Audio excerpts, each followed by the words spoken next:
पाचन के लिए जरूरत होती है दो पार्ट। एक तो होता है पाचन ग्रंथि यानी डाइजेस्टिव ग्लैंड, दूसरा होता है एलिमेंट्री कैनाल यानी आहार नाल। ठीक है, तो डाइजेस्टिव ग्रंथि के अंतर्गत जैसे लार ग्रंथि आती है जो स्लाइवा से भोजन को मिलाती है, टाइलिन नामक होता है। ठीक है, जिससे स्वाद का अनुभव होता है। उसके बाद लीवर होती है और फिर पेनक्रियाज होते हैं। इसके बाद आता है जब हम भोजन ले रहे हैं आहार नाल की। तो आहार नाल की शुरुआत की अगर बात करें तो हम जैसे भोजन मुंह में लेते हैं यानी माउथ कैविटी से शुरुआत होती है, इसे ओरल कैविटी भी बोलते हैं। तो माउथ कैविटी से शुरुआत होती है, तो हमने भोजन को लिया। ठीक है, माउथ कैविटी में गया, माउथ कैविटी में लार ग्रंथियां, लार का स्राव हुआ, भोजन मिक्स हुए। ठीक है, वहां पे जीभ होती है, जीभ से क्या होता है स्वाद का अनुभव होता है। इससे भी शॉर्ट वीडियो बनाई गई है। उसके बाद आता है फेरिंग्स। फेरिंग्स में क्या होता है, फेरिंग्स एक वह स्थान होता है जहां पर श्वास, ठीक है, श्वास की नली और भोजन की ये दोनों मिलती हैं। यहाँ पे एक वाल्व पाया जाता है, ग्लॉटिड्स कहते हैं। ठीक है, इसी की वजह से क्या होता है कि हम जब भोजन करते हैं तो ये नाक के रास्ते को बंद करती हैं। इसीलिए कहा जाता है कि भोजन करते समय में बात नहीं करनी चाहिए, क्योंकि कभी कभी होता है जब हम बात करते हैं तो ये भोजन नाक के द्वारा बाहर आ जाता है। ठीक है, इसके बाद क्या होता है, ये नली पाई जाती है जिसे आइसोफाइगस या ग्रास नली बोलते हैं, खाद्य नली का भी वो बोलते हैं। इसमें श्लेष्म ग्रंथियां पाई जाती हैं जो श्लेष्मा का स्राव करती हैं, जो भोजन को चिकना बनाती हैं। भोजन चिकना हो गया है। ठीक है, और यहाँ पे जो भोजन माउथ में पचता है उसको ओलस बोलते हैं। ठीक है, इस प्रकार के भोजन को ओलस बोलते हैं। पूछा जाता है अब ये भोजन कहाँ आएगा,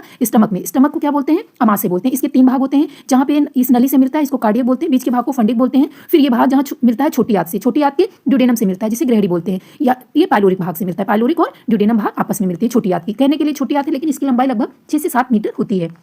अब क्या हुआ, भोजन जो यहाँ पे आया अमाशय में। अमाशय में भी बहुत प्रकार के एंजाइम का स्राव होता है। यहाँ पे भी भोजन अधपचित होते हैं, पूर्ण रूप से नहीं पचते हैं अमाशय में। तो इस जो यहाँ पे भोजन पचता है उसको काइम बोलते हैं। क्या बोलते हैं, जब यहाँ अमाशय में भोजन पच गया यानी स्टमक में तो ये काइम हो गया। अब यहाँ से भोजन छोटी आंत में जाता है। छोटी आंत में क्या होता है कि ये लीवर पाया जाता है, ये लीवर है। लीवर में पित्तरस का स्राव होता है। ठीक है, ये पित्तरस कहाँ स्टोर होते हैं, पित्ताशय में, ग्रीन कलर का दिखाई दे रहा है। ठीक है, पित्ताशय जिसे गाल ब्लैडर बोलते हैं। इससे क्या होता है, वसा का पाचन होता है। यहाँ से इसका स्राव हो गया। उसके बाद ये संरचना दिखाई दे रही है, इसमें स्पष्ट दिखाई दे रहा है। ये देखिए, ये लीवर है, लीवर से ये पित्ताशय। ठीक है, यहाँ पे भी ये जो है ये कहाँ पे छोटी आंत में चलेगी। उसके बाद ये संरचना किसकी है, पेनक्रियाज की है। पेनक्रियाज से किसका स्रावण होता है, पेनक्रियाज से भी बहुत प्रकार के किसका स्रावण होता है, पाचक एंजाइम का। ठीक है, पेनक्रियाटिक जूस जिसे बोलते हैं, इसको क्या बोलते हैं, पेनक्रियाटिक जूस। तो यहाँ से भी क्या होता है, पाचन के में ये महत्वपूर्ण भूमिका निभाती है। अगर ये बात करें तो ये क्षारीय होती है। ठीक है, ये क्षारीय होती है और फिर ये क्या करती हैं, तो ये इसमें क्या पाई जाती है, ठीक है, इसमें क्या पाई जाती हैं, ये इसमें आइलैंड्स ऑफ लैंगरहैंस पाई जाती हैं, यानी लैंगरहैंस की दीपिकाएं पाई जाती हैं पेनक्रियाज में। तो ये क्या करती है, ये अंतःस्रावी की बात करती है। तो इसीलिए हम इसको पेनक्रियाज को क्या बोलते हैं, मिश्रित ग्रंथि बोलते हैं, क्योंकि ये वायस्रावी यानी पाचक